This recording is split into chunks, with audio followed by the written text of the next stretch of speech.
दोस्तों, कैसे हो आप सभी लोग। आई होप आप सभी लोग एकदम बिल्कुल मस्त होंगे और स्वस्थ होंगे। ठीक है, तो आज हम आपके लिए लेकर के आए हैं फिर से हिंदी क्लास की 4th क्लास, जिसमें आज हम उपसर्ग को पढ़ने वाले हैं। ये आपके सभी एग्ज़ाम्स के लिए इम्पॉर्टेंट है, चाहे आप किसी स्टेट की एग्ज़ाम की तैयारी कर रहे हो या सेंटर की। ठीक है, तो चलिए अब वीडियो को स्टार्ट करते हैं। आज हम उपसर्ग पढ़ने जा रहे हैं। आई होप कि आप सभी लोगों को उपसर्ग समझ में आएगा। वीडियो पसंद आती है तो प्लीज़ लाइक ज़रूर कर दीजिए और सब्सक्राइब भी कर दीजिए। ठीक है, चलिए स्टार्ट करते हैं। सबसे पहले हम उपसर्ग स्टार्ट करते हैं। ठीक है, उपसर्ग क्या होता है। ठीक है, हिंदी व्याकरण में उपसर्ग वह शब्दांश या फिर अव्यय है जो किसी मूल शब्द के आरंभ यानी कि शुरुआत में जुड़कर उसके अर्थ में विशेषता लाता है या फिर नया अर्थ हमारे पास पैदा कर देता है।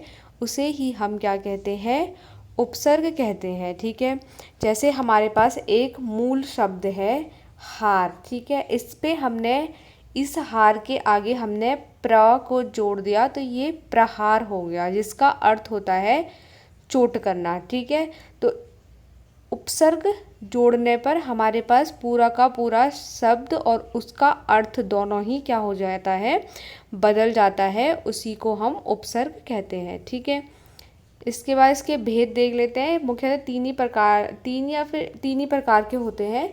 एक हमारे पास आ जाता है संस्कृत के उपसर्ग। ठीक है, और जो दूसरा आता है वो आते हैं हिंदी के उपसर्ग, और तीसरे विदेशी आते हैं जिसमें हम उर्दू, फारसी या फिर आगत जो अन्य भाषाओं के होते हैं उन्हें हम विदेशी उपसर्ग कह देते हैं। ठीक है, तो चलिए अब हम एक एक करके इसे डिस्कस करते हैं। ये एक इम्पॉर्टेंट नोट्स आपके लिए है कि उपसर्ग हमेशा मूल शब्द के पहले में जुड़ते हैं और शब्द के अर्थ में परिवर्तन या फिर विशेषता लाते हैं। वहीं पर हमारे पास क्या हो जाता है, वो उपसर्ग हो जाता है। ठीक है, उपसर्ग संस्कृत के उपसर्ग। ठीक है, संस्कृत में कुल टोटल जो उपसर्ग हैं उनकी संख्या हमारे पास 22 दी गई है। एक एक करके हम सारे उपसर्ग को डिस्कस करते हैं। पहला हमारे पास उपसर्ग है प्र उपसर्ग है, जिसका हमारे पास प्र का अर्थ होता है अधिक, आगे या ऊपर। ठीक है, जैसे इसके उदाहरण देख लीजिए। प्रकाश। ठीक है, जैसे हमारे पास कोई शब्द था काश, इसके आगे हमने प्र जोड़ दिया तो ये प्रकाश हो गया। ठीक है, हार ये अभी बता चुके हैं, प्र जोड़ा तो प्रहार हो गया। ठीक है, ऐसी गति था, गति में प्र जोड़ा तो प्रगति, ऐसी प्रयत्न। ठीक है, तो आपको जब भी ये एग्ज़ाम में आते हैं और वहाँ पर पूछा जाता है कि इनमें कौन सा उपसर्ग है, तो इसमें प्र उपसर्ग हमारे पास आ जाता है। ठीक है, नेक्स्ट है हमारे पास परा। इसका अर्थ होता है विपरीत, पीछे या फिर नाश। ठीक है, तो पराजय, पराभव, परामर्श और पराक्रम इसके उदाहरण है। इसके बाद तीसरा जो आता है अप का अर्थ हमारे पास होता है बुरा, हीन या फिर विरुद्ध। तो बुरा हो गया, अपमान हो गया, अपकार हो गया, अपशब्द हो गया और अपराध इसके उदाहरण हो जाते हैं। नेक्स्ट है सम। सम का अर्थ होता है अच्छी तरह या पूर्णतः या फिर साथ, संस्कार हो गया, जैसे समधन कार, संस्कार। ठीक है, और संगम हो जाता है, संतोष आता है, यहाँ पे संभाषण आ जाता है आपके पास, सम उपसर्ग के उदाहरण। ठीक है, नेक्स्ट चलते हैं हम 5 हमारे पास है अनु। इसका अर्थ होता है पीछे, समान या अनुकरण। ठीक है, अनुज, पीछे बोला ना अभी कि मतलब अनुज मतलब क्या होता है, अनुवाद हो गया, जैसे अनुशासन हो गया, अनुरूप हो गया। ये हमारे पास क्या आ जाते हैं, हिंदी के उपसर्ग अनु के एग्जाम्पल आ जाते हैं। ठीक है, अव का मतलब होता है नीचे, हीन या अनादर। तो अवनति, अवतार, अवगुण और अवगति इसके उदाहरण हो जाते हैं। नेक्स्ट है निश। निश का अर्थ होता है बिना, बाहर, निषेध। निश्चल, निष्काम, निस्तेज और निश्चय, इन सब में निस उपसर्ग का उपयोग हुआ है। नेक्स्ट है निरुपसर्ग, इसमें होता है बिना, बाहर, रहित, निर्दोष, निर्जन, निर्मल, निर्भय। दुष्ट का है बुरा, कठिन, दुष्ट, दुस्साहस, दुष्कर्म, दुष्चरित्र, सब में दुस उपसर्ग का प्रयोग हुआ है। फिर आता है दुर। दुर का अर्थ होता है कठिन, बुरा, हीन, दुर्भाग्य, दुर्बल, दुर्लभ, दुराचार, ये सभी दुर के एग्जाम्पल हमारे पास आ जाते हैं। इसमें ऐसा होना चाहिए दुर, ठीक है, हालंत में आएगा। और फिर आता है विशेष या फिर भिन्न या रहित, विज्ञान, विदेश, विकास, वियोग, सब में उपसर्ग जुड़ा हुआ है। आ का अर्थ है तक, समेत या विपरीत, जैसे आजन्म हो गया, आहार, आकाश, आगमन। नी का अर्थ है नीचे, भीतर और समूहन, निवास, नियम, नियुक्त, निबंध। अधि का अर्थ है प्रधान, ऊपर, श्रेष्ठ, अधिकार, अध्यक्ष, अधिपति और अधिनियम। ये हमारे पास अधि उपसर्ग के उदाहरण हो जाते हैं। नेक्स्ट है अपि। अपि का अर्थ है भी, निकट या ढकना। अपिधान, ढक्कन, अपिहित, ये क्या है, अपिधान का मतलब होता है, ठीक है, ढक्कन। अपिहित, इसमें अपि उपसर्ग है। अति जो है अत्यधिक, परे, सीमा, पार, ठीक है। अति कई बार एग्जाम में पूछा जा चुका है। अत्यंत हो गया, अत्याचार हो गया, अतिरिक्त हो गया, ठीक है, और अतिशय हो गया, इस सभी में अति उपसर्ग का प्रयोग हुआ है। फिर सु का अर्थ होता है अच्छा, सरल या सुंदर, ठीक है, जैसे सुपुत्र हो गया और सुगम हो गया, सुलभ हो गया या सुआगत, सभी में सु उपसर्ग आता है। उत, धन, उद, इसका मतलब होता है ऊपर, श्रेष्ठ, ऊंचा। तो उन्नति, उत्साह, उद्योग, उद्गम, सभी क्या है, उत के उदाहरण है। सभी में उत या फिर उद, उद्योग में उद आ जाएगा और उन्नति में उत, उत्साह में भी आ जाएगा आपका उत उपसर्ग, ठीक है। अभी। अभी मतलब होता है सामने, पास या चारों ओर। अभिमान, अभिनव, अभ्यास, अभिभाषण, ठीक है। प्रति का मतलब होता है प्रत्येक, विपरीत या सामने, जैसे प्रतिदिन हो गया, प्रतिकूल हो गया, प्रत्येक हो गया, प्रतिध्वनि हो गया, ठीक है। नेक्स्ट है परि। परि मतलब होता है चारों ओर या फिर पूर्ण, पर्यावरण, परिणाम, परिधि या परिवार। उप मतलब होता है पास, छोटा, सहायक, उपकार, उपदेश, उपवन, उपमान, उपनाम, सभी के सब उप के हैं, ठीक है। इसमें क्या लिखा है, उपसर्ग किसी मूल शब्द के आगे जुड़कर उनके अर्थ में विशेषता लाते हैं या फिर नया अर्थ उत्पन्न करते हैं, वही हमारे पास उपसर्ग होते हैं, ठीक है। इसके बाद आते हैं हिंदी के उपसर्ग, यानी तद्भव उपसर्ग भी कह देते हैं, ठीक है। अन, अभाव, निषेध नहीं, यहाँ पे आप एग्जाम्पल देख सकते हैं। अ प्लस छूत, अछूत, अचेत, अनमोल, अनपढ़, अनजान, अनहोनी, ठीक है। अध का मतलब होता है आधा, अधपक्का, अधमरा, अधखिला, अधकच्चा, ठीक है। ऐसे मतलब आधा आधा का प्रयोग होता है, वही हमारे पास क्या हो जाए, उसका अर्थ ही अध मतलब आधा, मतलब कि आधा, अधपक्का मतलब आधा पका हुआ है, आधा कच्चा है, ठीक है। इस प्रकार से अध के उदाहरण ये हो जाते हैं। उन मतलब होता है एक कम, जैसे हम बोलते हैं ना 19, यानी कि 20 में एक कम 19, ठीक है। 29, 29 में क्या हो जाता है, 30 में एक कम 29, 59, 29, 19, 49, ठीक है। ये हमारे पास क्या आ जाते हैं, उनके उदाहरण आ जाते हैं। फिर आता है औ या फिर अव। अ मतलब होता है हीन, बुरा या फिर मना, ठीक है। तो अवगुण आ जाता है, अवघट आ जाता है, अवतार आ जाता है, अवघट आ जाता है, अव के उदाहरण आ जाते हैं।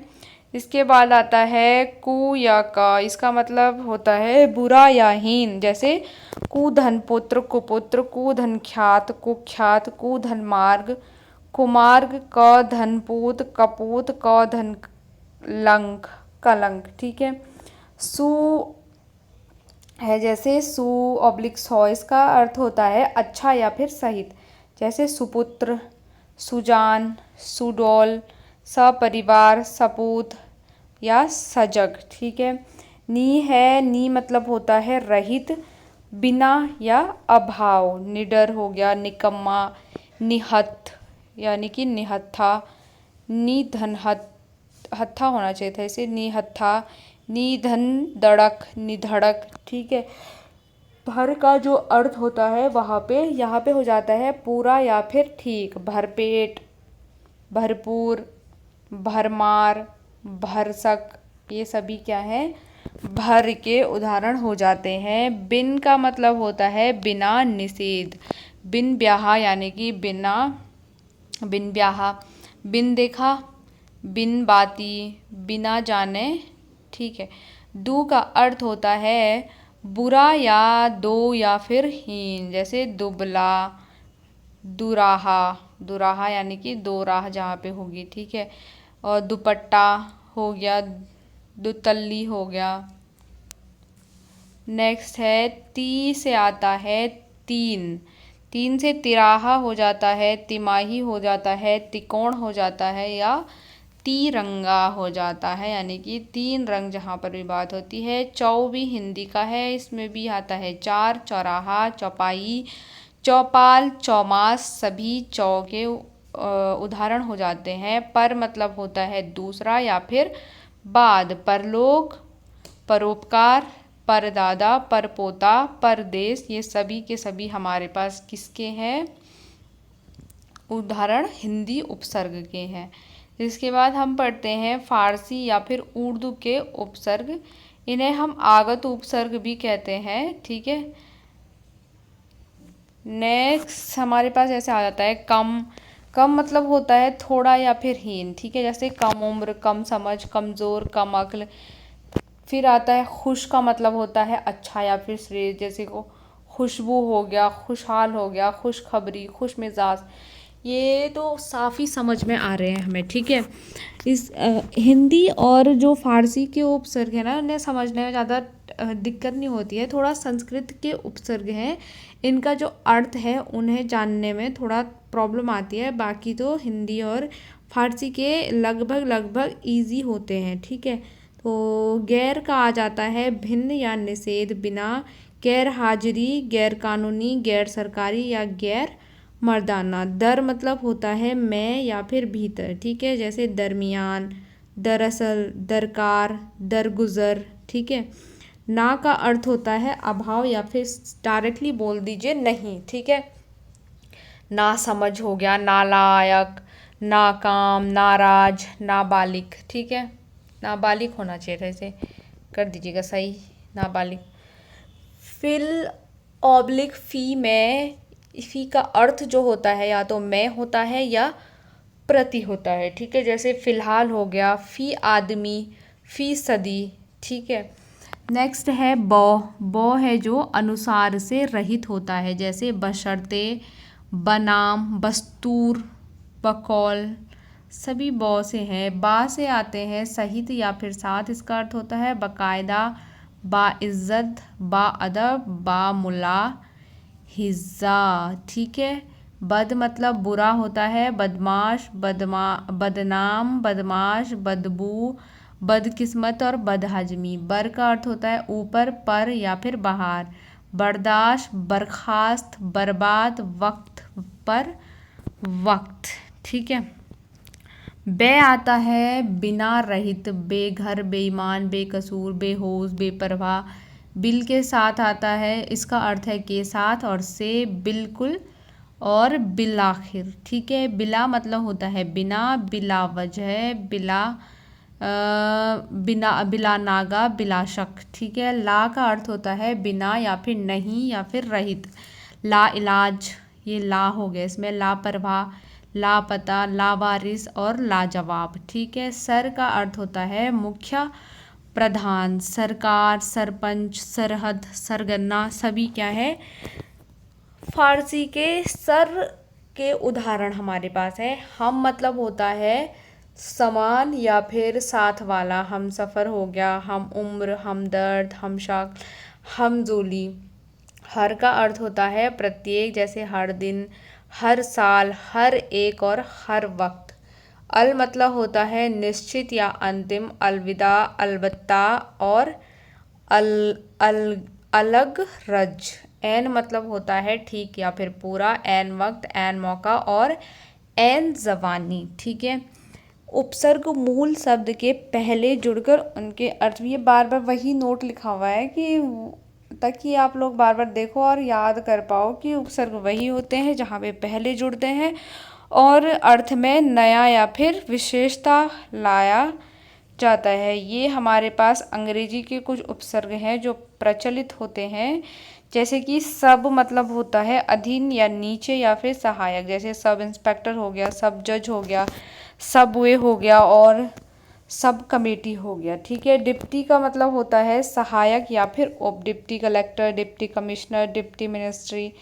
ठीक है। चीफ का मतलब होता है मुख्य या फिर प्रधान, चीफ मिनिस्टर, चीफ इंजीनियर या चीफ जस्टिस। ठीक है। वॉइस मतलब होता है उप या फिर सहायक, vice chancellor, vice president, vice principal बोलते हैं ना, वॉइस कैप्टन बोला जाता है ना, वही। जनरल मतलब होता है मुख्य या फिर आम। ठीक है। General manager, general secretary. ठीक है। हेड मतलब होता है मुख्य, प्रधान, हेड मास्टर हो गया, हेड क्लर्क, हेड कांस्टेबल। ठीक है। असिस्टेंट मतलब होता है सहायक, असिस्टेंट मैनेजर, असिस्टेंट टीचर। ठीक है। एक्स मतलब होता है भूतपूर्व या फिर पुराना, x student, ex MLA, ex minister, ex wife भी बोल देते हैं। ठीक है ना। या एक्स। नेक्स्ट है हाफ। हाफ मतलब होता है हमारे पास आधा, हाफ टिकट, हाफ शर्ट और हाफ पैंट। ठीक है। ये उपसर्ग प्रायः संज्ञा या पदों के पहले लगकर उनके अर्थ में विशेषता या फिर नया अर्थ जोड़ते हैं और इन्हें अलग से नहीं लिखा जाता है, हमेशा डैश के साथ आप देख रहे होंगे इनका प्रयोग हुआ जाता है, या फिर हम कहें योजक चिन्ह के साथ इनका प्रयोग होता है। बीच में जो ये लगा है ना, जैसे एक्स और एमएलए के बीच में क्या लगा है, योजक चिन्ह लगा है, तो हमेशा इसी के साथ इसका प्रयोग होता है। आई होप आप सभी लोगों को उपसर्ग की क्लास पसंद आएगी। अगर आप लोगों को वीडियो पसंद आती है तो प्लीज़ चैनल को ज़रूर सब्सक्राइब करें और लाइक करना बिल्कुल भी ना भूलें। Thank you.